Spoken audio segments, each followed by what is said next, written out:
Greetings, denizens of the tri-state area. Jacob Weil here. And Blue Dragon 5. And Dragon, I know what we're going to do today. We're going to activate the Recap-inator and discuss my favorite cartoon, Phineas and Ferb. After I honor the 15th anniversary and in preparation for the upcoming revival, I'm guiding Blue Dragon 5 here through the series, experiencing his reactions, watching it for the first time, and reliving my summer memories throughout the years. And today's episodes are Steampunx, and it's no picnic. And before we go into the episodes ourselves, we have a bit of news to share, Dragon. Yes. The official premiere date of season 5 has been announced. Mm-hmm. Coming June 5th to Disney Channel, and the first 9 episodes are coming June 6th to Disney Plus. Pretty neat, huh? That was 10 episodes. Well, it says and the 9 episodes afterward. Right. I misread that. It is the first 10 episodes. Yep. You were right. So, yep, we're getting them in technically 8 weeks. Can you imagine that, Dragon? 8 weeks until the next series. Until the next season drops. But, and we only have, and counting this and the finale, we only have 15 episodes left in the original run. The original one of the Recap-inators run winding down. Right, Dragon? Yes. These are facts. I'm just saying. What are your thoughts on all that? My thoughts are I wish we started this discussion earlier. Those are my thoughts. I wish we had an announced date from the first place, but It's like, well, we basically started this like shortly after the new season was announced anyway, so. Yeah. So it's not like we were kind of already working on a time crunch anyway. Yep. So, but yep. So we'll probably be playing catch up for a little bit, but well, as I said, Little Blue, it's not possible. I mean, we'll see, but I mean, the only way we're doing it, not possible. If we change the way we're doing it, then it is possible. Yeah, that's only if we do like double up for a few episodes. So we're going to make that determination later, but based on the fact that it's going to be, from what I understand, we're going to have like 10 episodes drop at once, so it's still... We're going to have 10 episodes dropping at once, so it does beg the question. This is inside baseball stuff we shouldn't be talking about now, but... I mean, that's not what I wasn't trying to get into that. I was just... Yeah. I was just saying, like, that's the only way we're going to do that. Whether we do that or not, we don't know yet. So let's just move on. Okay. But either way, the new season's on its way. We have an official date, and our original run is winding down. Yep. So Dragon, let's get into it. Let's get into an adventure with steam. What are your thoughts on Steampunx? Well, as the gadget nut that I am, I do appreciate, steampunk stuff. So this was, it's a fun setting. Yep. The setting fun. What about the rest of the episode itself, like the execution? It's a thin episode. I mean, just more like the aesthetic of it's more of the appeal than anything else. Yeah. Yes. It's like seeing the episode, seeing the characters in 1903. Mm-hmm. Fun fact, the actual World Fair in 1903 was in Osaka, Japan. Yeah. So not Danville, as this show would have you believe. Mm-hmm. All right. So, why don't you start us off, Dragon? All right. So Lawrence has a steam-powered metal detector, and they're finding all sorts of I think it's like was it brass nails in bottle caps? Mostly, yeah. Yeah, and Lawrence, by chance, finds a 1903 Danville, not Osaka, Japan, a 1903 Danville World's Fair coin. Yep. Which Lawrence begins to tell him about. And I don't know if you've heard of a guy named Professor Elemental, but he sang the song for this episode. He's an actual guy who actually does like steampunk raps and music and stuff like that. Well, I would hope they just pull a random guy off the streets. Yep. His real name is Paul Albro, but he goes by Professor Elemental. Anyway, so Lawrence is is kind of our framing device for the episode. As he tells the tale of the times of the steampunk. Yes, it is a pretty cool concept to see these characters in the old timey days and all that. Oh yeah. I mean, it raises a lot of logistical questions, but hey, it's a cartoon. Yeah. So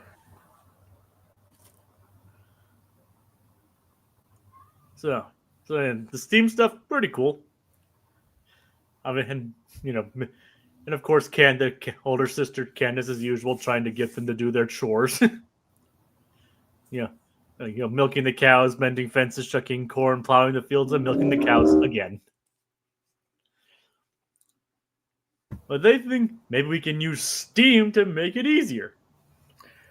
I mean, after all, we got zeppelins, we got rocket-powered cycles. It's this steampunk kind of rooster.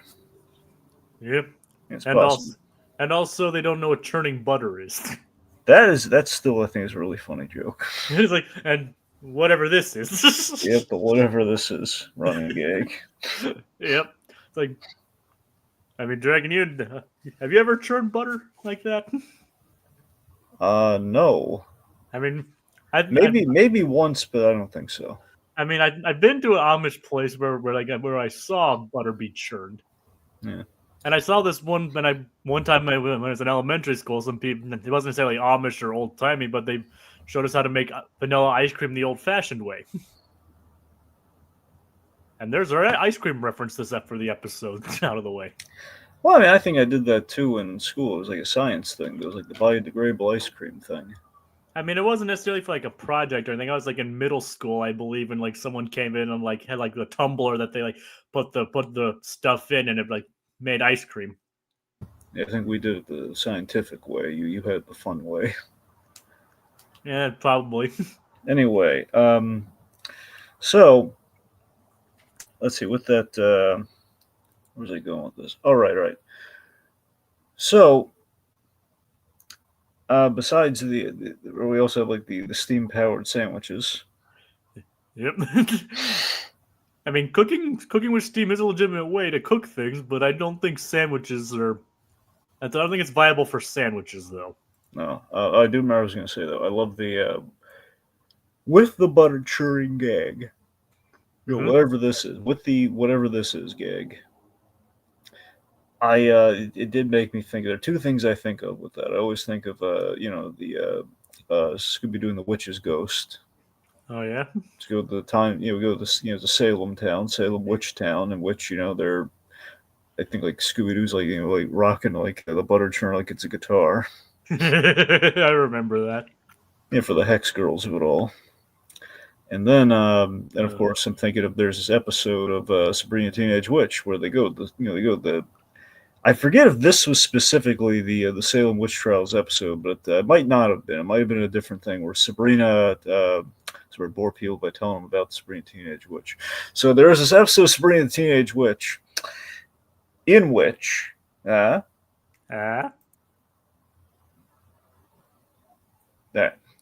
I mean, go on. In which she basically cheated, finding out the Spellman family secret. It was like a whole like runner, I think, in like season 2 or 3. Anyway, she cheated and she got sent back to it's tantamount to the Salem times or Amish times. Essentially, she had she and her teacher. were stuck, and they had to, they had to basically get by in like the times of the Salem witch trial and everything, or not keep on the Salem witch trial, like the times like kind of the old timey kind of thing, where basically The pioneer era. The pioneer era, yes. So they're going to the pioneer era and essentially making their own bread and stuff, and it's just the fact that the future is so. And they drove rocks for miles or boulders for miles. Yeah, that was the pioneers. Yeah. All right, but as you were saying. Anyway, so it's like the idea that they have to do all the old timey stuff, like basically making bread and butter and everything, and so we have the butter churn, but we also the teacher keeps screwing everything up, so she keeps like sneezing, and like the flour of the bread and everything goes everywhere. It's funny. I'm guessing that was like the '90s live action Sabrina. Yes. The one following up there, especially considering the connection between these two shows. Mm-hmm. Was she in that one? Was Caroline Rhea in that one? Yes, she was in. Yeah, she was. I meant in that episode. I assumedly so. At the start of it, usually the answer we're in classic Sabrina, we're in every episode, even if it was in a small capacity. So probably not being she wasn't teleported back to the Pioneer era, but yeah, she was there. All right, that makes sense. But yeah, so Aunt Hilda from Sabrina. That's yeah. Zelda and Hilda Spellman. Uh-huh. Yep. Anyway. Yeah. So apparently they don't know what churning butter is, and funny enough, that also reminds me of the Weird Al Yankovic song, Amish Paradise. Right. When he's churning the butter. Yeah. And then when he sees the woman walk by, he starts churning faster. Yeah, that's what the kids are calling it now. They're like, I was just churning the butter. Yeah, the butter churn. Yes. It's when a man and a woman love each other very much, they churn butter together. And that butter becomes a bun, and they stick that in an oven, mm-hmm. and then it comes out. Yep, and then they eat their child. Yeah. Yes, we're talking about the Hansel and Gretel version. Right, Dragon? Hansel and Gretel, remember, the witch eats kids. Yeah. Okay, anyway. Yeah, he went completely innocent, turning butter to witches eating children. Yeah, it's a heady episode, kids. Yeah. Yes, it is. I wouldn't want to mess with Sweary the Swan. Well, let's actually get into that, shall we? Sure. So, in the olden times here, the boys had a pet swan named Sweary. Sweary the Swan, who puts on a bowler hat and becomes properly Sweary the Swan, or Agent S, I guess. Yep. And what do you think of Major Mega Burns? It was funny to one. I love the Zoetrope watch. I thought that was fantastic. Yep, and then Carl's had more frames. Love it. Yeah, and he had a pretty new steam-powered jetpack too to demonstrate, which seems kind of redundant considering Agent S can fly already. Yeah. So yeah. So Dragon, you want to do the jingle for this one because there's a special one this time. Yes. So Sweary the Swan goes to Doofenshmirtz evil amalgamated. Yes. Yep. And we finally get to meet Professor Von Doofenshmirtz, probably the best part of the episode. So basically, it's Doofenshmirtz crossbred with Snidely Whiplash, Dudley Do Right. Yep. For the kids out there, there was a movie about Dudley Do Right, based on the J. Ward character, in which Alfred Molina played Snidely Whiplash.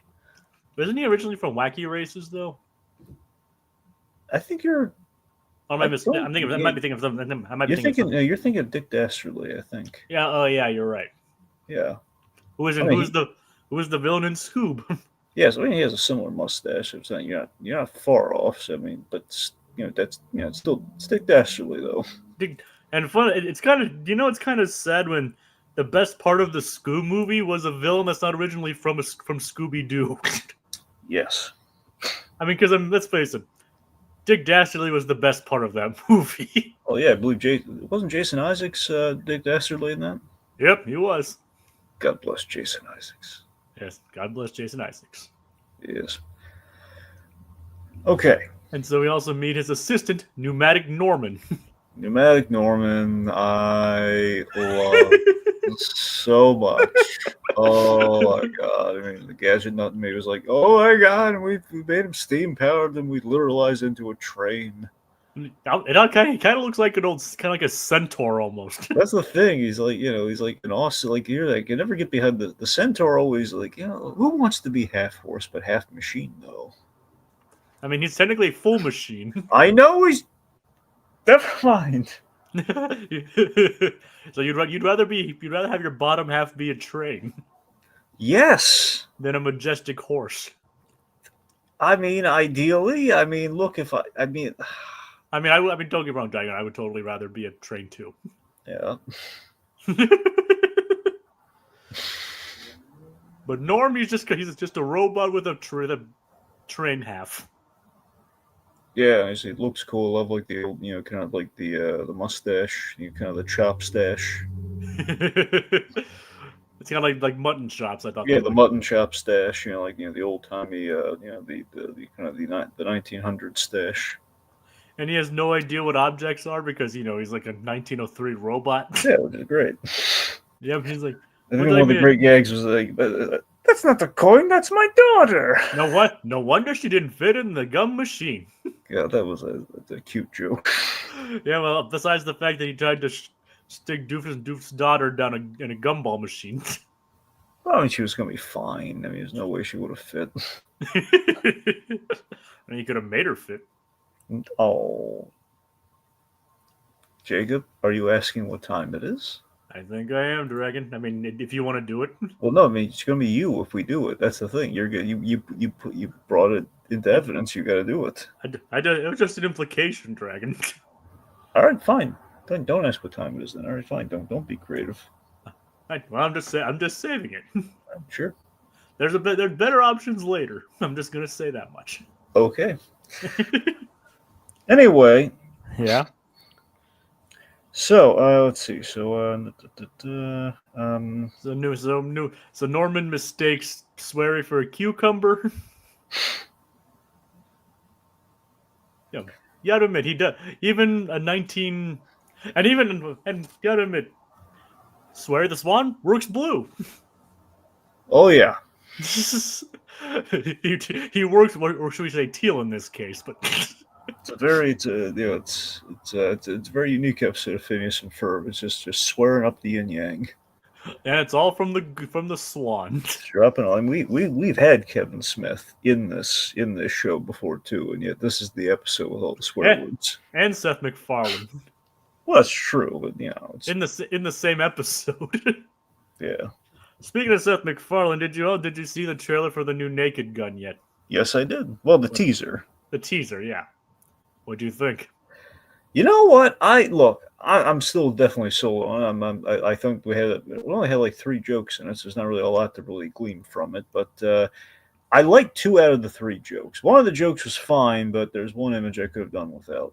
The Liam Neeson outfit. Yeah, his undergarments. I didn't really need that visual, but aside from that, it was pretty solid. Everything else besides that, was like that was like the one thing where I feel like, oh, poor Liam Neeson. Like, what were the other 2 jokes? Like we put Oscar Schindler and on the little girl undies. That's not right.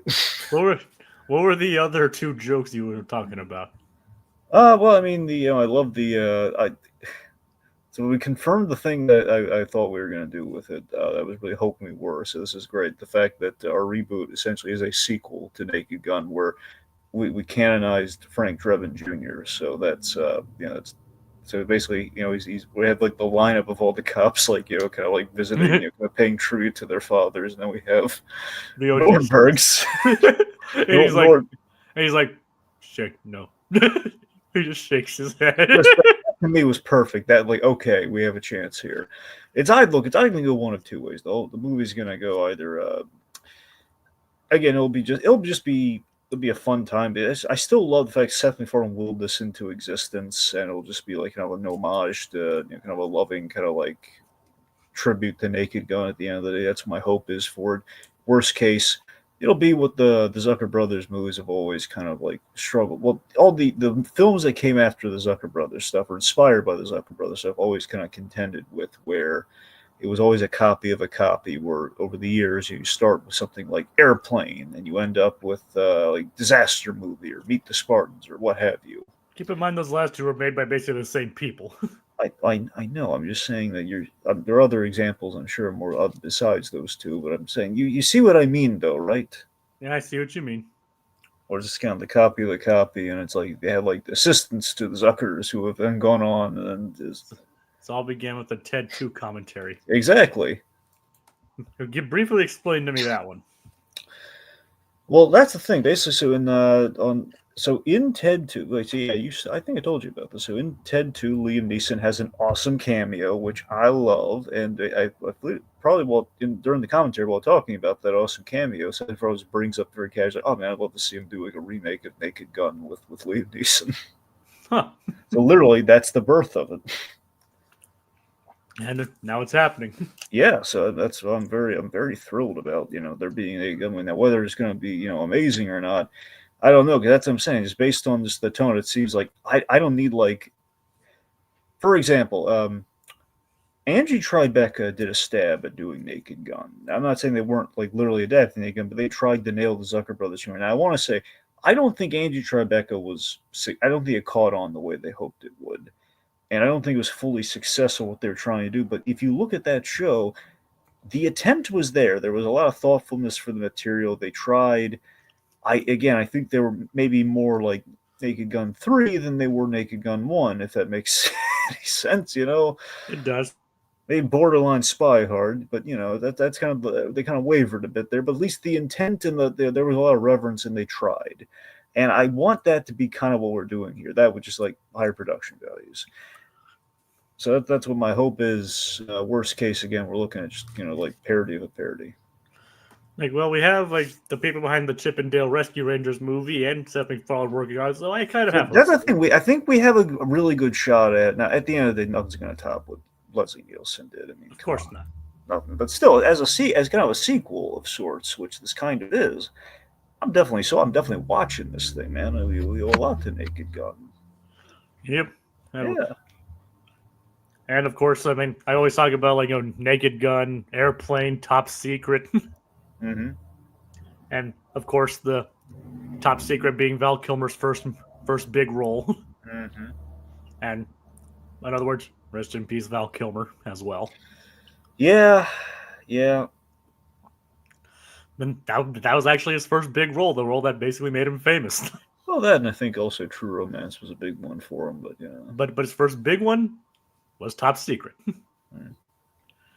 You still need to watch that, Dragon. Right. Anyway, it has the best underwater bar fight of all time. Anyway. Yes. Kilmer love aside. Yes.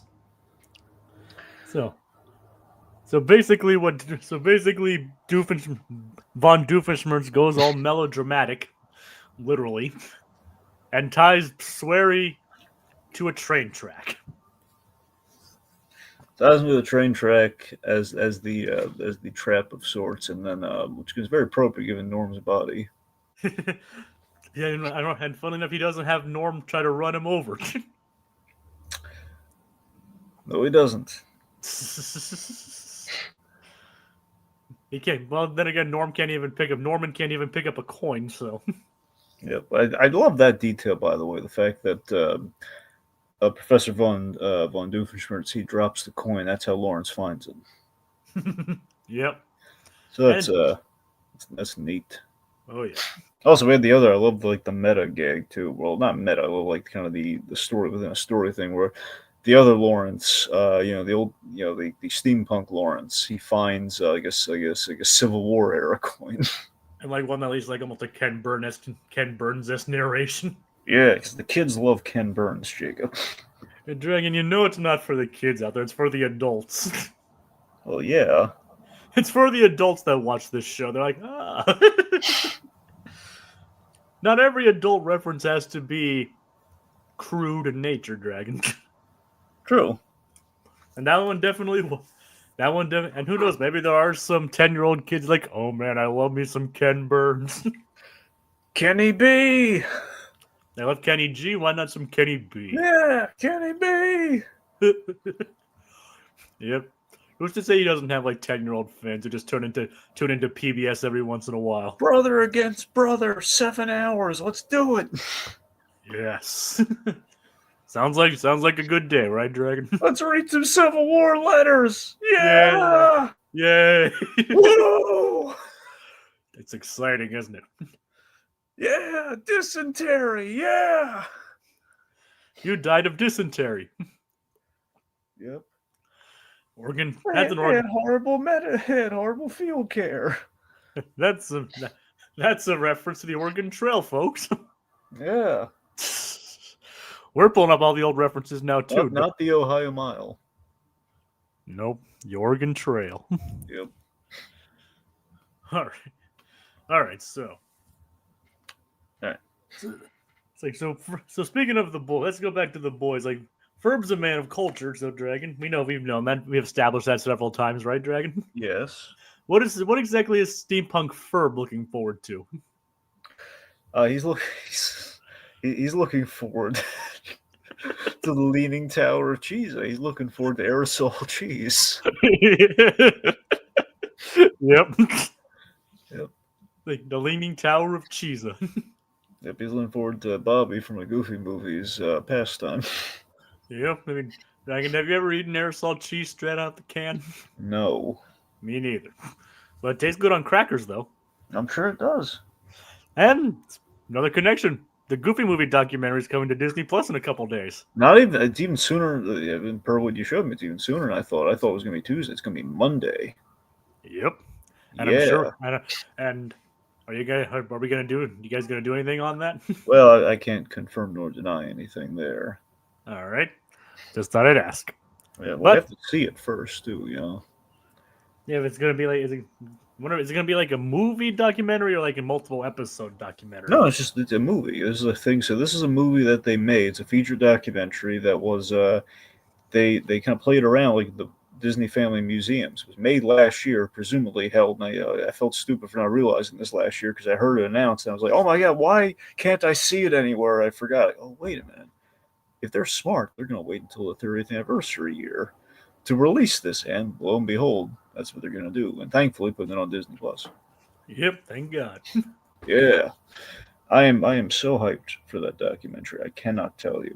This is again. Had I known this, had I known it would be confirmed, I would have put it on my anticipated movie list. No joke. Because it was just no one talked about it, and I had no idea.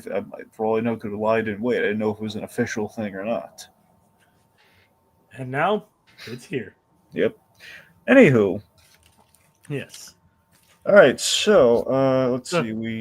So Doofenshmirtz's plan is to. He doesn't mind progress, but the fact that it comes with like hope and optimism, that's what kind of turns him away from it. So he builds an evil swan-inator. A giant steam-powered swan with hammers. Well, it could have been worse. Could have been a giant mechanical spider. Yep.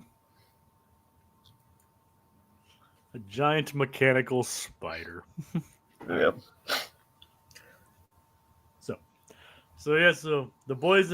So Sweary grabs the boys' chore invention, which speaking of which, like, what did you think of their farming equipment? I really like the design of like the giant steam-powered kind of chore thing. It was pretty neat. Like, I love the fact we have like the 1903 version of the Quirky Worky song. Yep. With all like the whistle music and all that. Yeah, it's great. A brief aside about Wild Wild West. Yeah. This is having rewatched this for the umpteenth time. The Road to El Dorado. It does still amuse me that we have both Miguel and Tulio in that movie. Very different sides, Mike, because one of them is the crazed racist, just kind of legless, creator of the giant spider, and that was the more lighthearted of the duo from El Dorado. So it's clearly, we're in crazy town for that movie. Yeah, you guys love El Dorado. I love El Dorado. Yep. It's tough to be a god dragon, isn't Yep. it? I've only You seen that fight movie. like my sister. I fought your sister. That's a compliment. I've only seen that movie like once or twice. My buddies and I, some of us, but I have a buddy who's obsessed with it as much as I am, and we quote lines to each other all the time. Sounds fun. Oh yeah. Both is good. Tushibalba, Tushibalba. Tulio, the hip. The hip, the hip. Okay, that was a foul. Oh, God. So we need a plan. We need to cheat. He gave me loaded dice. Oh my God. I need to find that movie again. Well, you know it's on Netflix right now, right? I didn't know that. Yeah, it's on Netflix. Give it a watch. All right. You only have like 9 billion other things to watch. What's one more? Yeah, but for how long is it on Netflix? That is a good question. Well, again, physical media, man, that's one you should own. A lot of the DreamWorks stuff has disappeared from Netflix, though, Dragon. That's what I'm saying. Physical. I wanted to watch The Prince of Egypt, but that's gone now from Netflix too. Well, that's on Peacock right now. Well, yeah, remember, Jacob, all the stuff that left Netflix is basically going to Peacock. It's a question of how long. I don't know if there's an expiration date, because, again, Peacock is universal, so. And Road del Dorado leaves on April 30th. Well, there you go, then. So I would recommend you watch it soon. So I don't know, give that a watch then. Or better yet, buy the DVD, darn you. All right. Plus, you get features on the DVD. Does it talk about its tumultuous production? No, well, they don't really talk. Well, they mention in the commentary. They don't talk about like the feature really, but you know. Because that movie was apparently a pain in the butt to put together. Yeah, it was. They don't get into all of that, but I do mention the whole like there were plans for more stuff with El Dorado, so they get into that a little bit. But yeah. I mean, we never got more of those guys, unfortunately. See, that's the next documentary I'd like to see. I mean, now we have a Goofy movie done. Like, there you go. Let's see the tumultuous story of El Dorado. By the way, it depresses me that now the whole Sweatbox documentary isn't on YouTube anymore. Yeah.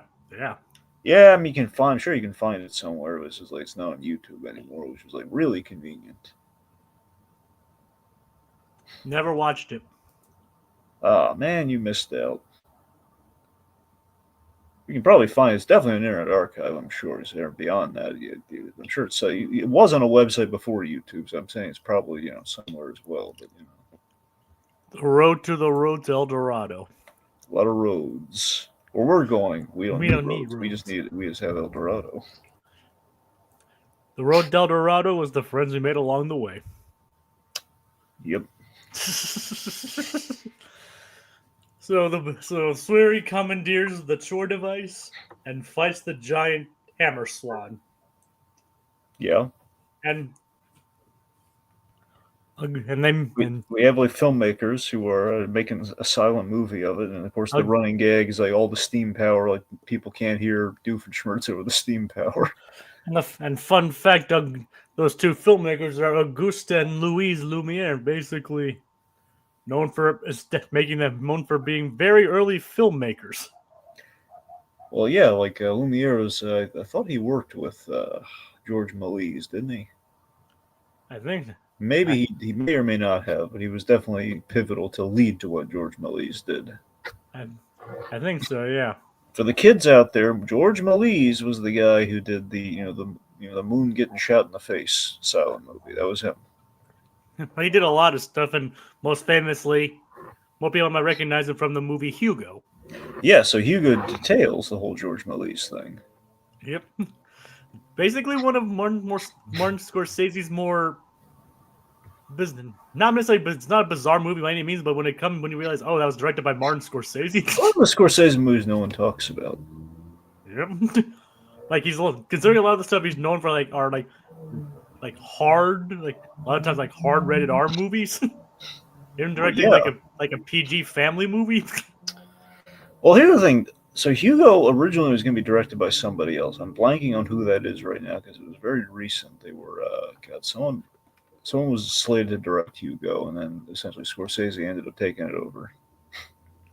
Oh, he did a good job. Well, yeah, no, for sure, yeah. That movie was like I didn't when I saw that movie I didn't expect much, but I ended up really enjoying it. Mm-hmm. But yeah, Georges Millet. That movie basically has him as a major character in that. Mm-hmm. So they fight and Professor von Doofenshmirtz is shot up into the air. Yep. Also, we got to mention too, we had the teddy bear gag. So we had the couple. Like, you never believed in me or anthropomorphism. Yep. So he was the inventor of the teddy bear, which I love. If you look at the teddy bear, it is a little nod to history with the whole the Teddy Roosevelt nod. Yeah, that's actually how it got its name. Yep. It was named after Teddy Roosevelt. Because the kids love Teddy Roosevelt. Heck yeah! I mean, Dragon. He was giving a speech. He got shot and continued the speech. You've heard that story before, right? I'm trying to remember. Here's the thing. There's obviously we have two very famous Roosevelt presidents. I always keep reading. So the shot one, that was Teddy Roosevelt, right? Yep, that was Teddy. Not FDR. It was Teddy Roosevelt. FDR was the one who was leading during World War II. I know that. I just want to make sure the shot. I don't know. Okay, so that was definitely Teddy Roosevelt was definitely shot and still finished his speech. That was him. Yes. Okay. FDR was also the one that had the 4 terms. Oh yeah. And I believe he was the one that contracted polio. Well, no, that's true. 2 things. Yeah. One, Teddy Roosevelt, one of the really cool things I always associate with Teddy Roosevelt, he appeared on Legend of Tarzan. Oh, yeah, I think I remember that. Oh, it was a good episode too. And Stephen Root played him, and it was fantastic. I think I remember that. Yeah. Anyway, the other thing, with FDR, FDR, gets a shout out in Dark Knight Returns. Nice. That's pretty good too. Like Gordon has a speech about FDR. Pretty really cool. Good. Yeah. All right. Basically, I need to find Legend of Tarzan. I want to watch that. Yep. Well, you know where to find it. Yep. Yep. Unfortunately, not on Disney Plus. Nope, not on Disney Plus. I mean, hear ye, another show, not on Disney Plus. Not as bad as or home media. Not as bad as Zaslav's things, but basically what we're saying is don't put Zaslav in charge of Disney's library. Oh, well, of course they're not crazy. They're not going to hire that guy.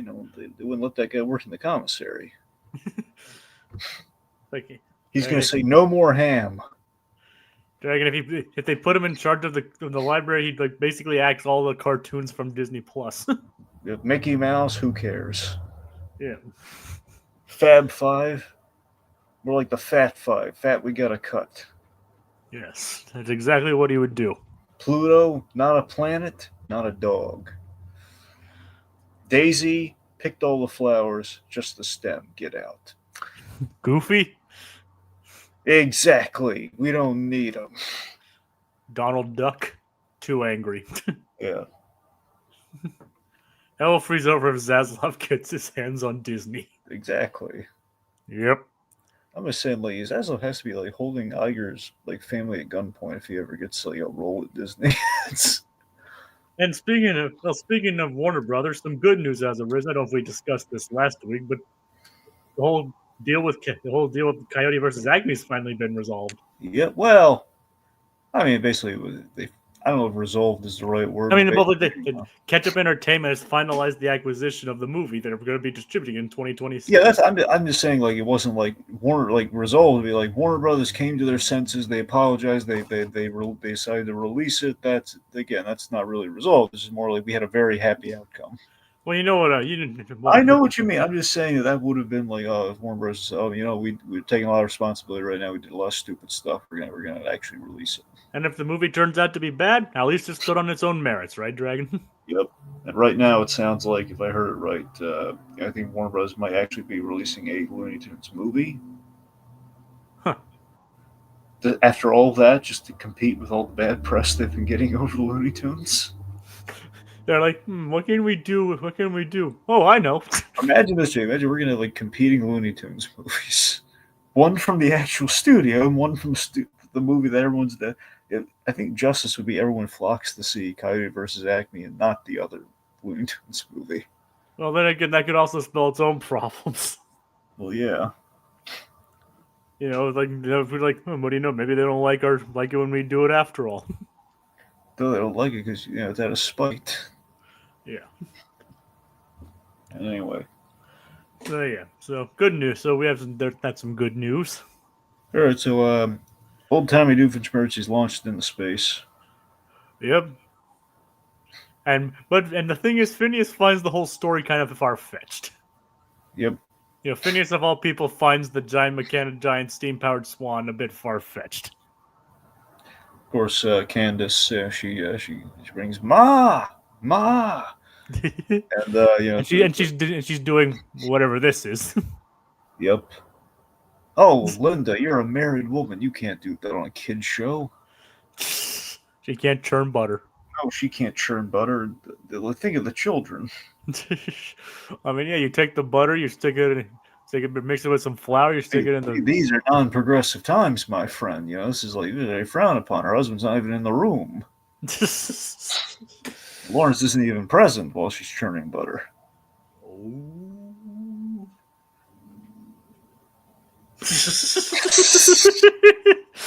All right then. Anyway, we probably shouldn't carry this any further, dude. What do you think? Okay. The point we have the whole but Candace, that's anachronistic.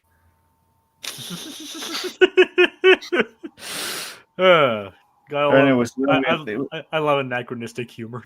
So we have a gag that I'm not crazy about here. I think it was a bit much. So like the other Doofenshmirtz, like the old timey Doofenshmirtz lands eventually. It's like he was like, how long was I up there? I don't think we did that. What do you mean? I don't know. It's just the stretch of like, well, how does the Doofenshmirtz bloodline happen though? If he just falls from the sky like that? Because he has a daughter. All right. Well, wait a minute. And he also had some extended family. Yeah, I guess. Okay. Well, never mind. We're covered. Okay, we're all good.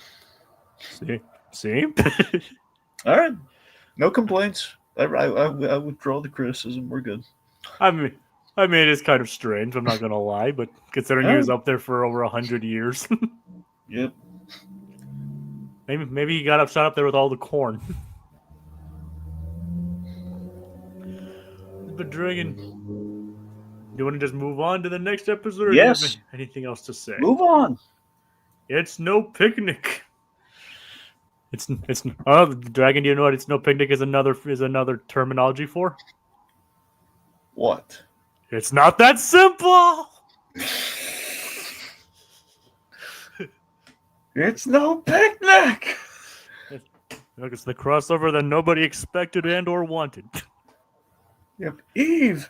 It's no picnic. It's like you have to be Phineas and Ferb. Yes. Doesn't quite have the same ring to it. No, it does not. So after everyone has plans, Isabella develops a plan of her own. What are your thoughts on It's No Picnic, Dragon? Well, I'm a sucker for a good love story. Yep, and food. Yes. Would you say this is a step up over Steampunx? I think so. I think there's more substance there. It's maybe a little bit, yeah. Little bit of character development here and there. I think so. I thought it was cute. It was definitely cute. So, all right.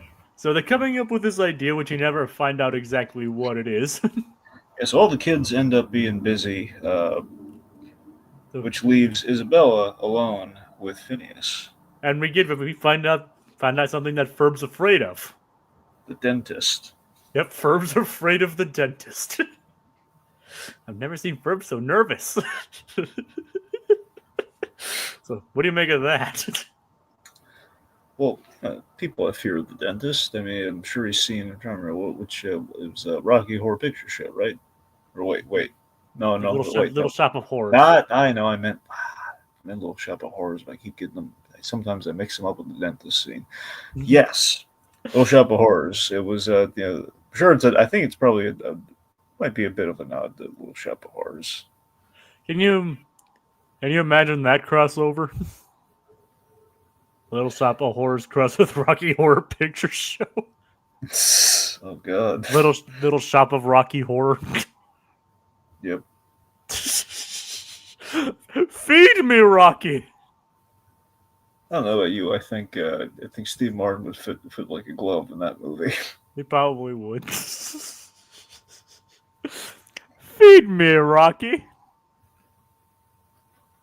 I mean, admit that would be funny. Yeah.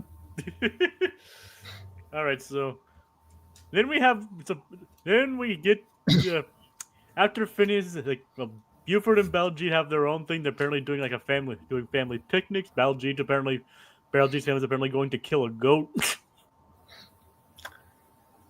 Yeah.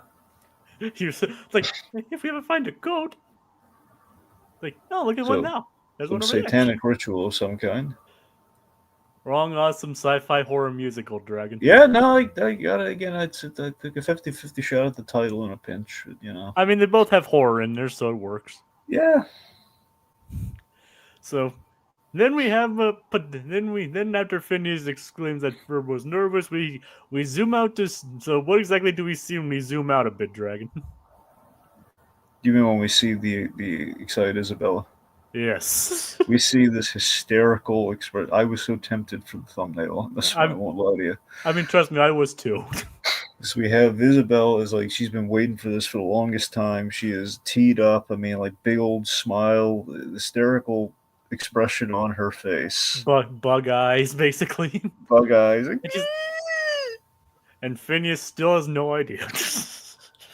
Well, again, he's a sociopath, so of course, he has no clue. Yep. Like, she literally slaps herself out of it. Yeah. But yeah, she's like. So he's having trouble adjusting the plan for two, and like Ferb's not here. Well, Ferb doesn't say anything. It's how he doesn't say anything. Yep. Remember in Invasion of the Ferb Snatchers, she just like, that's not the usual Ferb silence that we're used to. Yeah. So there's something going. So yeah, maybe Ferb's silence speaks volumes in some cases. Yeah. Yes, different kinds of silence. It's golden. Sounds of silence. Yep. Anyway. All right. So, okay, let's see. So, all right. So we have the most. Yeah. So we have like the most important lair entrance of the day. The breakfast entrance. Yeah. And Doofenshmirtz is stealing from thrift dollar store bins. Yeah, so Doofenshmirtz is falling on hard times, and out of sympathy, Monogram says, "Bring him a coffee on us." Use some petty change or something. Love it. It's not just any Ferb silence; it's advanced Ferb silence. I can't understand your accent. Oh, God. That's from Rock Bottom. I know. I'm aware of that, Jacob. I'm not talking about the episode. I'm talking about the location. That's how you speak in Rock Bottom. Yeah. The next bus leaves in 2 seconds. Yeah. Anyway, so why don't you go on, Doug, before I derail us any further? Anyway, so I just love the idea of Doofenshmirtz just down on his luck, at least seemingly. And Monogram's like, okay, look, we got to keep him afloat, otherwise the whole organization just goes belly up. So bring him a coffee. Yeah, and he does. Perry, and he even tries Perry and quick acting non-dairy creamer. Which again, because he's in such a funk and he's on a budget. Yep, and Charlene is on vacation. Not just on vacation, she's on an expensive vacation. Yeah, it's like, and he's texting him pictures. I love like the image of her in like the hula skirt made of money. Yep, it's kind It reminds me a little bit of Freakazoid, like hula girls. I know, I'm in Norway. The famous Norwegian hula girls. Well, yeah. I mean, Jacob, but you've never been to Norway, Jacob. You don't know what the lovely Norwegian ladies wear over there. Yeah, I mean, I'm just sure their hula outfits are very well insulated. I will tell you this: Norwegian women, yeah, very attractive. Yeah, I know. I've seen some Norwegian women. I've been in Congress with some Norwegian women. They're very lovely. Ooh. I mean, they age in reverse. Like Norwegian women do not age. Ooh. So. That's all I'm gonna say on that. I kind of want to know more. No, you don't get to know more. That's as much as I'm gonna say. I thought the previous episode was steamy. But we talked about whatever that thing was. Yes. But you've been in Congress. Not like that. Get your mind out of the gutter. I know. You've been in the company of some Norwegian women. Yes, of some very lovely Norwegian women. I know. I'm just giving you a hard time. However, fun fact. Yeah. Non mind in the gutter. Fun fact. Yeah. If I'm trying to remember what the rivalry is, but Norwegians really don't like it. It's either Dutch or Scandinavian. I think it might be Scandinavian. I'm not sure, but they really hate because they're always confused for them, and they really don't like it.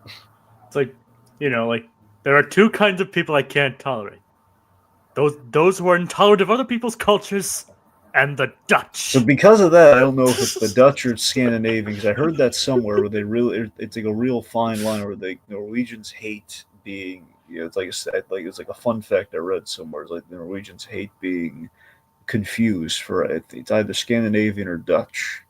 Yep. It's like an insult. For comedy's sake, I love to think it's the Dutch for that Austin Powers line. I really want it to be the Dutch. And the Dutch. And the Dutch. Just the way Michael Caine says that with such conviction. It's just it's perfect. And after saying intolerant, those who are intolerant of other joke. Cultures. Yeah. And the Dutch. Hates the Dutch. I'm from Holland. Isn't that weird? Smoking a pancake. Oh god. Oh my god. Anyway. So the point being, Doofenshmirtz is depressed because his alimony check is being delayed. He already spent it on an inator, and he feels bad because now Vanessa, he can't send her to the movie that she wants to go to. Which I love that we established she's okay with that. She's not. She doesn't seem to be that bummed out about it. She's like, no, Dad, it's fine. That's what I'm saying, but he's such a good father. He just feels really awful about not being able to send her to the grievance movie marathon. I mean, yeah. And so he actually just decides to add a setting to his teleportinator and sends her to the movie. I love that. By the way, I love that he's so down. He knows like about the movies too. Like the whole, even the last one's not canon. It's like what did he call it? Like the grievance. I'm gonna try and find. It's like the grievance, grievance 2, the gripe, 3, bone to pick, and 4, revenge of the Italian jug band. Yeah, that's the one. I don't think that last one's canon. Dragon, what did you think of the grievance 4? I think it's I think every franchise there's a movie where it falls off, and canon or not, I think you have to accept. Well, look, it happened. Bone to pick was kind of pushing it a little bit. I mean, it's like Lethal. I don't know about that. It was kind of like Lethal Weapon 3, which is you can make an argument for it being the best of the franchise. You could. I know, like, but we all It's agree not, that. but you could. I mean, you could argue that 2 was probably like the Empire Strikes Back of the franchise, though, too. Well, that's what I mean to the gripe, Jacob. Yes. We all have gripes. But Revenge of the Italian Jug Band. It's like, I think they kind of just lost. I mean, the scene on the stairwell where we killed the daughter, it just felt like like overkill. Felt very melodramatic. It's like the horse in the. It's like the horse in the. Yeah, we beat her over the head with the jug, so it just felt like Yeah, it's just like putting it's like it's like a horse in a bookcase. Like when they put him in the china cabinet, it was never the same again. Which, by the way, we saw the origin of last episode. We're gonna put you in the back to your bookcase, you. Yep. That's why I brought it up. Yeah. Anyway, so Doofenshmirtz, he had this could have had a V8 realization. Wait, you can just add a setting to the inator and just teleport her there with the teleportinator. But as you said, she was perfectly fine with not going. She's like, it's okay, Dad, it's fine. And he ended up sending her to the wrong movie. Yeah, well, he didn't. Well, I guess there's just to the movies. He didn't say which theater. Yep, but she ended up enjoying herself either way. Yeah, she, of course, she was not alone. Yep, as we'll find out. Yeah. Back to Isabella, she mobilizes the Fireside Girls. And they even establish a code pink. Code is it Code Pink or Code Romeo? I think his call sign's Romeo. I don't know if I think it's his nickname. I don't know if it's. I think his name. It is Code Pink. Code Pink. Romeo is alone. Yep, Romeo's alone. And we have and Ferb's call sign's Union Jack. Yep, and what is Irving's call sign? What is Irving's call sign? Irving. Oh, it's just Irving? Yeah, it's like, we got a code Irving. Oh, all right. We have a code animated Jacob. Code Fabio. Or Fibio. Yep. At least it's not code Centaur. Or Fintar, or whatever they want to call it. See, if he were half steam powered locomotive, it'd be much more palatable. Yeah. Yep. At least Dragon. At least Phineas and Fabio is like more easier to look at than Phineas as a horse. Yeah. At least that's a normal fantasy. Sure. Okay, normal, relatively speaking. All right.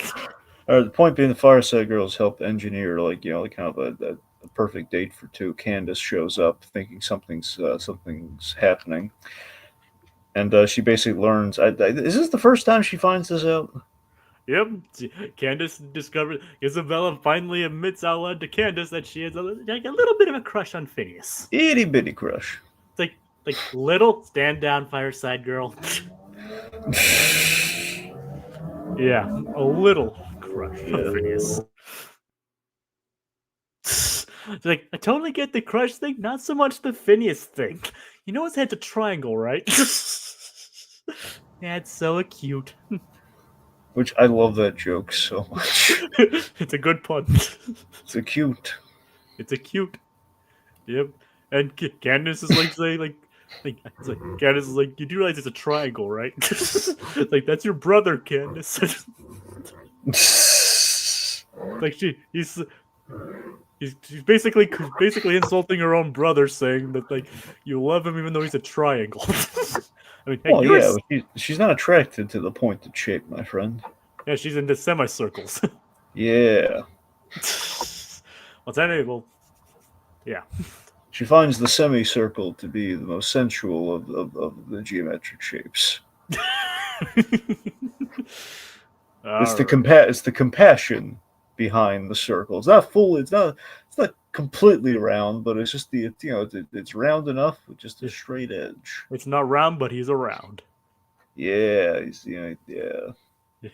See, again, it's kind of the Fairly Odd Parents, like kind of Butch Hartman design, where it's like if they were kind of dancing kind of cheek to cheek, they would make the full shape. Yeah. Because the flat side would just be, And we forgot. Basically, they look like the Rankin Bass logo. Kinda, yeah. And we forgot to do the rim shot. I know. I teed you up for one earlier, and I don't know if you used it or not. No. What was the rim shot one? Ugh. What was the one you teed me up for that I missed? I'm not doing it now. Let's say missed. Well, I'm trying to think back to the specific joke now, but We don't. it was the. I don't know what it was. The a very obvious pun. It was the. What was it? I don't know. Well, you just made it sound like you knew just now. That's why. I was the. I made like. God, I'm trying to. Oh well. What does it do with the acute? Oh, witch! It was the witch thing for Sabrina. It was the whole in witch. There we go. Yeah. Sorry about that, folks. Delayed reaction there. Yep. I completely forgot we had it. It's a new addition. See, there was a pause after that, and I thought, maybe you'd hit the button before, and that's why. So I thought maybe it did register, and you were like, okay, just hit the button. We're just gonna move on. Sorry, Dragon. I was a bit preoccupied when that happened. Right. But yep. So I know what you were doing. What was I doing? Yeah, you were. You were churning. You were doing whatever that was. Yeah. Sure. I wasn't churning butter, in case anybody was wondering. Dragon, get your mind out of the gutter. What, you been making cookies? Yes. He was making cookies, kids. I was making cookies. In reality, I was eating a late dinner. My dinner got delivered late. So that's what I was doing. That's why I didn't catch up on that. So I apologize. Anyway. So yeah, my distracted co-host aside. Speaking of food. Yeah. They devised a plan to have a perfect picnic. Yeah. The Yogi Bear special. A picnic. So Candace, for once, actually agrees to keep Mom away from the backyard. So which is a nice show of solidarity. Absolutely. Like she doesn't get the whole Phineas thing, but she's totally supportive of a fellow girl in love. So nothing could spoil this very nice, quiet picnic for two in the backyard until bum. Hello. Animated Jacob strikes. Yep. When you leave, and this was another contender for the image, by the way, but a little bit more just for our benefit. You mean Irving's animated me peering over the fence? Exactly. Honestly, that's an image we could have just used entirely for the whole series, where it's just it's animated Jacob just like peering over, just looking what Phineas and Ferb are up to. You want me to find that image? No, because then we had literally him doing a podcast, which would have been perfect for us. So I mean, maybe that's the better image, but I don't know. That should be like the icon. Oh God. Anyway. Yep. So he's like, and of course that's not even the strangest thing that happens, is it, Dragon? No, the Fireside Girls kidnap you. They kidnap him, tie him up. And what do you say, you demented butter churner? What do you say? Hello, ladies.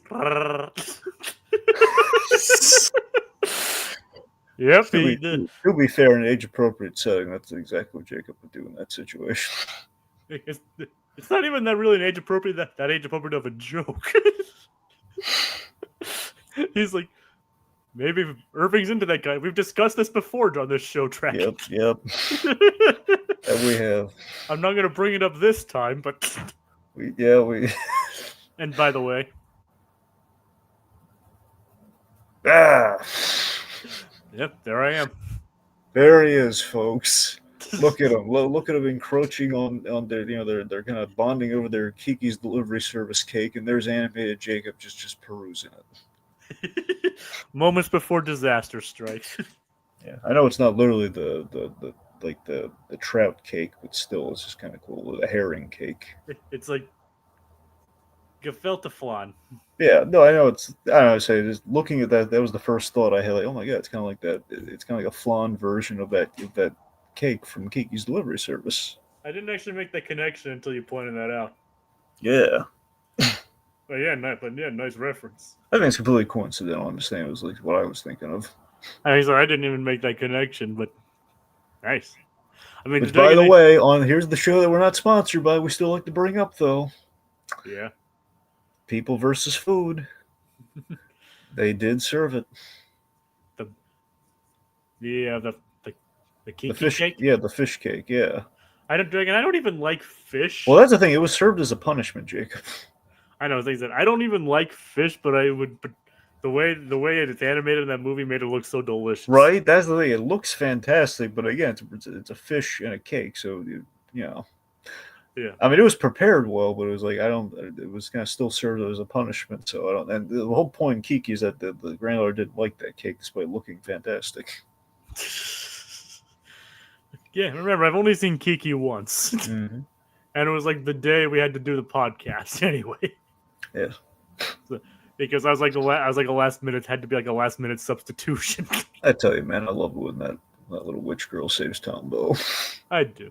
They have a good. I hope they have a good future together. Yeah. Yeah. See, it was a good movie. Making the bike fly and everything. Yep. Yeah. Anyway, I love when like Hayao Miyazaki lets his whimsical side out. Yeah. Well, then again, a lot of his movies have whimsy in it, so even his more serious movies have a bit of whimsy there. Wouldn't you say? Yeah, pretty much. And it's a good tee up to what's coming later next month. Yeah, next month. Miyazaki coming at you. Oh yeah. Chapter 2 of 3. Oh yeah. I wonder if he'll announce another movie in the meantime, or do you think it'll take another 11 years? I mean, look, for his sake, I'm going to say let have it take another 11 years. Sure, why not? We'll even be alive by that point. Well, I'm saying, Jake, let's keep him busy and alive working on a new movie. I'm hoping so too. I mean, look, we want to talk practicality. I mean, he probably should just end it, where he's at. So, we don't have an incomplete movie, but I don't know. Still, I mean, the whole point of, again, we're jumping ahead like to essentially the next year, but essentially, Boy and the Heron, big kind of underlying current is that's Miyazaki dealing with the death of his fellow creatives around him. Yep. Yeah. I still haven't seen that, but oof. Oh yeah. How good? What did you say? What was your opinion? Did you think it was good? No, I thought it was good. I don't think it necessarily measured up to some of the other high of highs. I don't think it tops like everything it's done before. I thought it was really good though. For example, I really like The Wind Rises. I don't think it, for me, tops The Wind Rises, but I think it is a nice full circle movie for me. If you were to go out on a high note, I think it'd be a high note to go out on. All right. Or a higher note to go out on. You want me to do it again? Yeah, do it again. Go.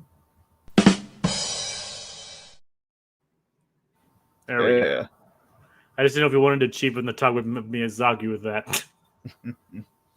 So I just wanted to make sure. Anyway. But again, God bless Miyazaki. Yep. All right. Anyway, so you're learning your you're learning your ABCs of the Fireside Girls. Yep, he's like all tied up, and let's face it, Irving probably likes it. Well, absolutely. He's surrounded by girls tied up. Yep. So the B kid stands for anyway. We're just gonna move on. Dragon, we're not talking about that this episode. Unless you really want. No. We're just talking about churning butter, but we're just gonna move on. There's all kinds of different kind of steamy. Yep. We'll cover all sorts of things. We're talking about the Norwegians. We're talking about the butter churning. Yes. When have we ever remained on topic?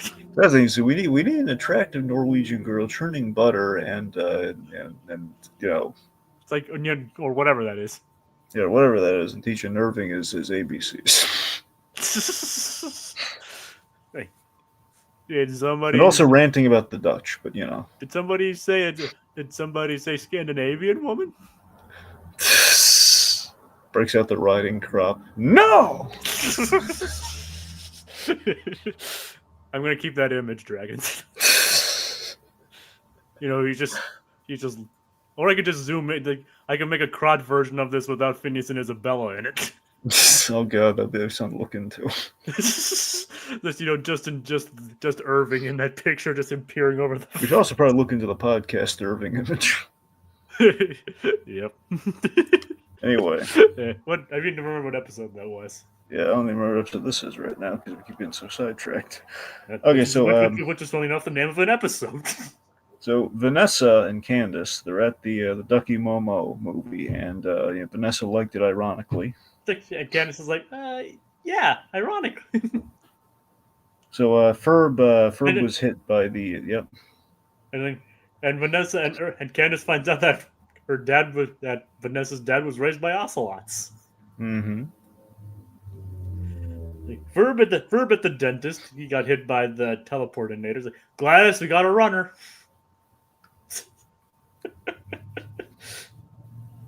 So what happens next is Isabella tries to do the classic yawn and stretch move. Yep. And what happens, Dragon? She puts her hands on. Puts her arm around. Well, she puts her arm around Ferb, Jacob. Yep. And so Ferb is he's just kind of suddenly back. It's okay. I know what this. Do your thing.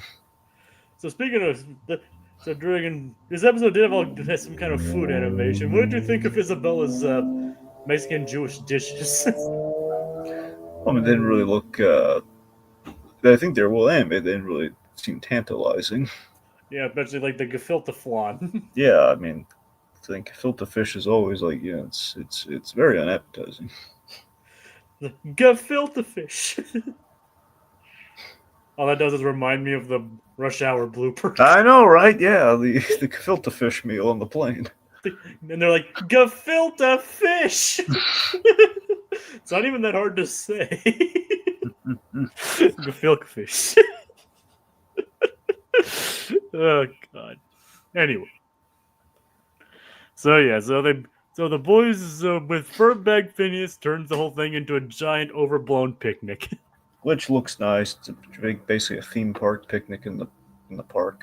Let's face it, you'd go to a food-based theme park. So that's the food animation that really dazzled me. Like, yes, look at all this. This is great.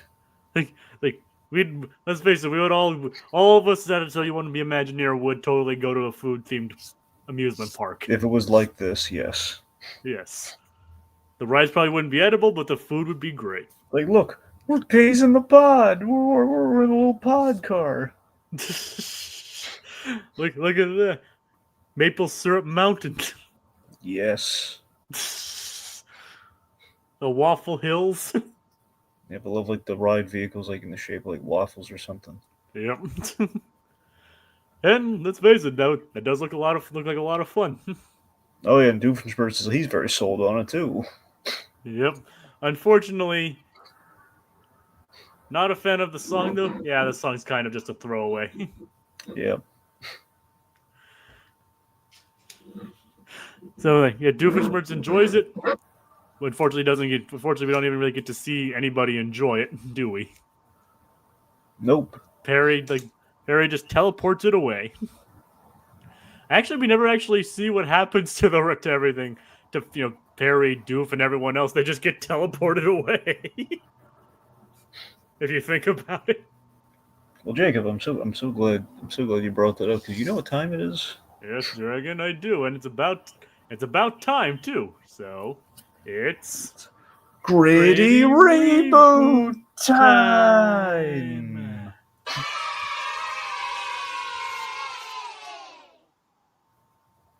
GRTY, it's time. GRITTY. GRITTY. Gritty reboot time. Alright, so everyone got teleported to random locations, just all across. I mean, it said home, but there's a question of where home is. Do they go all the way home? Are they stranded? Or, Yeah. Well, people with work visas, where do they go? And And Dragon, it's Perry's fault. Yep, Perry stranded these people. He teleported them against their will. He stranded them potentially. For all we know, again, like we saw, it's not an exact science. Like, it sounded like it said home. Yes, basically he sent Doofenshmirtz, like last episode, he sent them to Jerusalem. Yep, sent him to the very doctor who was there for his birth. Yep.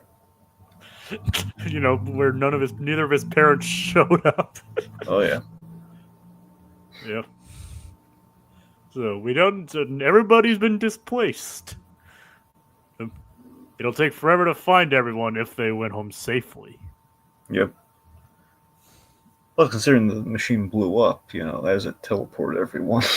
That means they got trapped in the space between dimensions. Plus, there's a question of here's a chance, like here's for the Gritty reboot. The device, being it was a little shaky towards the end there, it just vaporized everyone, so everyone's just gone. And Canis and Linder's making light of the situation at the end. They're not knowing that the carnage that we just saw, everyone just got kind of Thanos snapped away, essentially. Including Ferb. And Isabella's just, she's just basking in it. It's like it's like Pepper Potts gets to have Iron Man all retired. Screw the Spider Kid. Yep. She doesn't even remember being in that movie. I don't feel so good. Good. Phineas, I don't feel so good.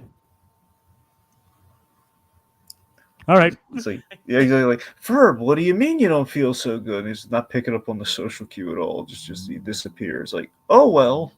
Just with that unsettling smile on his face. Like, huh. I guess I'll see you later, Ferb.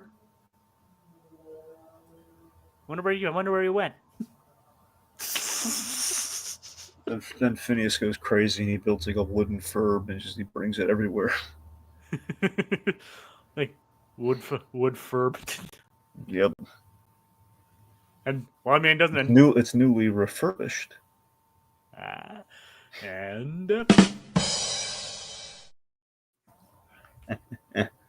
See, I picked up on it that time. There you go. Unlike Phineas. Phineas would never pick up on that. Yep.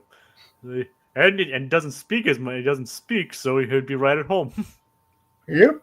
Ferb doesn't really get any dialogue this episode beyond going, all right, and then Which I don't know about you, that was the line of the episode. Yes. Anyway, so one other thing, it's not really gritty, but here we go. So the Baljeet and Buford, their families. And we finally learned Baljeet's last name. Yeah. Tejinder. Yeah. With the Van Stumps and the Ginger family. Tejinder, yeah. Yeah. And Buford Van Stom's family. Anyway, so they have basically the Reese's peanut butter gag from Family Guy happen. Yeah, but definitely not as bad. Still, that is still like one of like the top 10 like just jokes from Family Guy, just of all the cutaway gags. Like, you got chocolate in my peanut butter, you got peanut butter in my chocolate, and just like, Officer Reese, is everything okay? I'm Officer Reese. Is everything okay? Bam, bam, millions. Yep. Oh yeah, the real reason it got made. Because people driving drunk with peanut butter jars. Well, what else would they do, Jacob? What do you think they're gonna be doing? Like churning butter? It's gonna be peanut butter already made. Well, the other guy's driving with chocolate. What's wrong with chocolate? I didn't say there's anything wrong with chocolate. Dragon, do you think there's anything wrong with chocolate? Chocolate! Chocolate! I remember chocolate. I always hated it. It's like, now that I've got you right where I want you. I like to buy your chocolate. Thank you for your patronage. little Hershey kiss. Oh God. That is one of the best episodes of SpongeBob. How long you ladies known each other? What? What did he say? That's straight up one of the best episodes of SpongeBob. Oh, easily. One of the greatest of all. Easily, probably one of the top 10 episodes. Buy this chocolate. You won't get any uglier than you already are. He's like, you won't get any uglier. Just in time.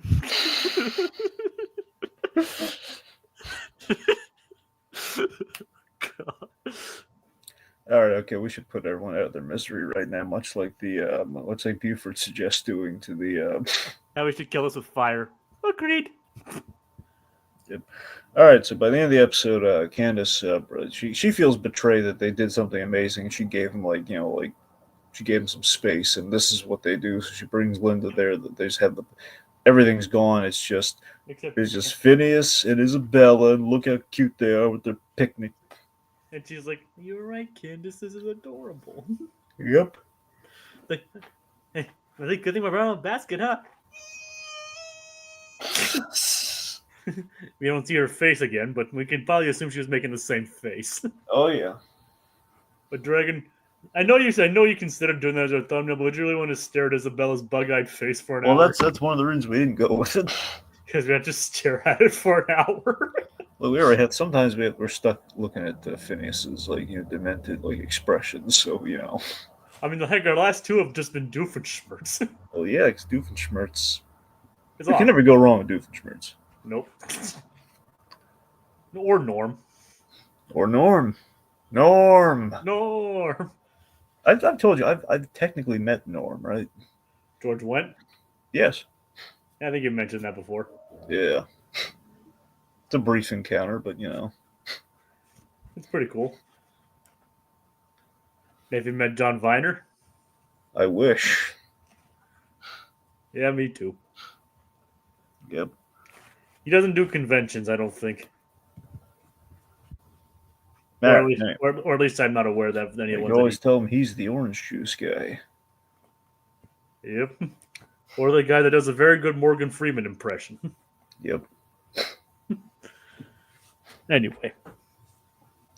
All right, so that's the episode. Yep, so... and Candace and Linda leave Phineas and Isabella to enjoy their picnic. Yep. Which is adorable. But you, as Candace calls it. But it's a nice way to end the episode. Isabella gets a win for once. Yeah. Usually her crush becomes like a bit of a joke. Well, it's played for laughs, but here, she actually wins for once. Yep. All coming up, Isabella. Yeah. So Dragon, any closing thoughts on this one? No. Dragon, there's a way we could work in the selling real estate jokes somewhere, but turn butter, now sell that from we're selling real estate. Anyway, I don't know what I'm doing anymore. Dragon. No. I have no idea what I'm doing anymore. Dragon. Is anyone else feeling a fried egg right now? Because we're well done. Yeah. Yeah. So I apologize for whatever that is, folks. All right, just thank the folks and just give them a hint of what's coming next, Jacob. I apologize for whatever that is, and thank you. We're sorry you had to see that. Oh, are we now? well, folks. Awkward Dad, we briefly had Code Geass and Little Blue. Thank you for joining us this evening. And be sure to join us next week for a Halloween episode. Ooh. They're the first of 2 this season. And it's not Night of the Living Pharmacist, it's a triptych. 3 Halloween tales to wet your whistle. So tune in next week for terrifying tri-state trilogy of terror.